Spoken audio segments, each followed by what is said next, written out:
What in the world has happened to play for our kids? Today, I'm talking it up a bit with an innovative elementary principal who has incorporated a day of play into their curriculum.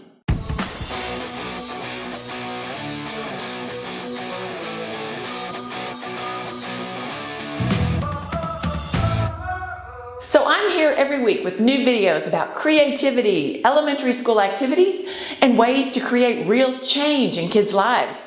So subscribe to my channel and hit the bell to be notified when I post a new video every Tuesday. So many of you know I've been conducting after-school drama club programs on campuses for over a decade, and we've had thousands of kiddos go through our successful program. I'm passionate about bringing play and more creativity back into kids' lives because the results of doing so are life-changing. Really? Today I'm chatting it up with Christy Mickelson. She's the principal of Pinkerton Elementary located in Coppell, Texas. Now by the end of this video, you'll discover why a day of play is as important as hardcore curriculum and academic learning. We weren't really sure what it would look like, except we knew for sure that we were going to send a letter home to parents and explain to them what we were doing, allow them to send toys with their kids, and that's one day where we usually say keep the toys at home. But this time we said it is okay for your kids to bring their toys to school, and we encourage that. So they can bring Legos, they can bring board games, they can bring marbles, they can bring cars, trucks, blankets to build. One of the teachers said, well, can we make some, pillow forts and blanket forts in the room?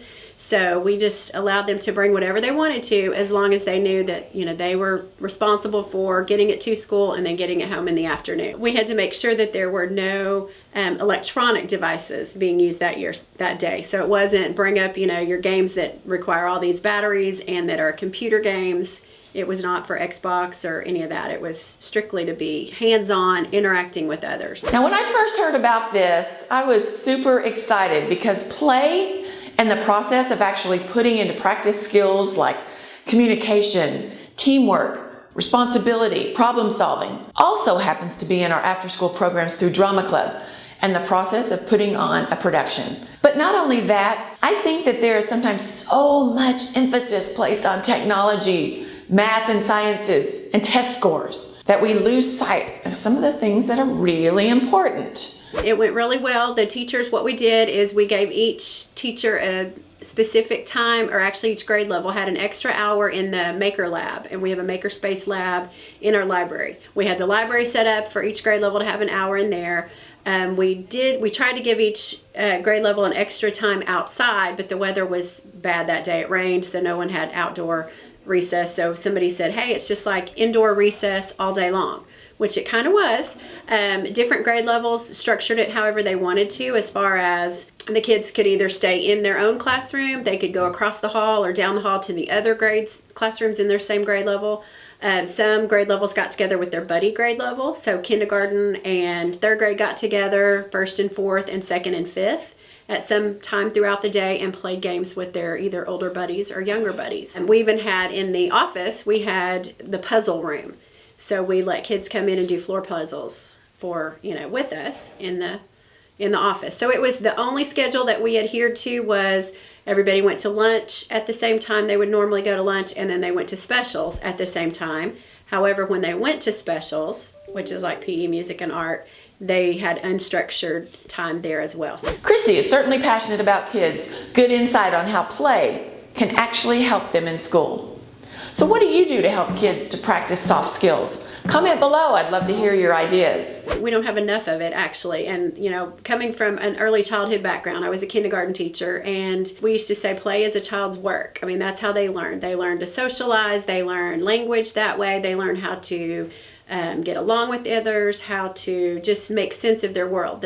When they practice things that they're learning, then that helps them solidify that learning better. We teach research skills. We teach communication skills, self-management skills, all of these different skills that we talk about, and qualities and character traits, but yet we don't always allow enough time for them to practice those. And so that was a day where they could practice all these skills we're talking about. Talk about, taking turns and cooperating, being respectful, being tolerant of maybe, somebody playing a game you didn't want to play, but you're going to take turns and you're going to, do that for a little while, and then, just seeing different people's perspective and points of view. So all those skills that we talk about are so important, we got to back off and then let them practice those skills on that day. Christy is such a wonderful and innovative principal. She is so passionate about her kids and is always ready to try some new things on her campus, always pushing for excellence in leadership. Okay, who else is ready to really make a difference in our youth? Implement your own day of play, or maybe your own drama club. I've got a great freebie that you can download, how to start a drama club at your own school. You can grab it with the link in the description below. With as much screen time as kids have these days, they go home and they get on their computers, and there's less outside play time. So then kids don't know how to socialize with each other and how to communicate, so just being able to talk and take turns and, kind of work through those little dilemmas. And, the teachers were there to kind of facilitate in a different capacity, because they could watch the kids playing, and, if they had a little tiff about something, somebody that says, no, it's my turn, or no, it's your turn, they could kind of help the kids, if they needed to intervene. Most of the time the kids can work it out on their own, but just gave them those opportunities. But the teachers were there observing, and even down on the floor playing with them, and helping out, being a kid themselves. Hey, if you want to join a community of passionate people who are advocates for their students and their kids, just like you, I have a Facebook page where I share up-to-date creative ideas, activities, and even life hacks to help you when your brain is fried and you need a little creative inspiration. You'll find the Facebook community link below. Now, if you like this video, please let me know by liking it, subscribe, and share it with your fellow educators. And comment below with bravo if this video helped ignite your creativity. Thanks for watching, and I'll see you next time.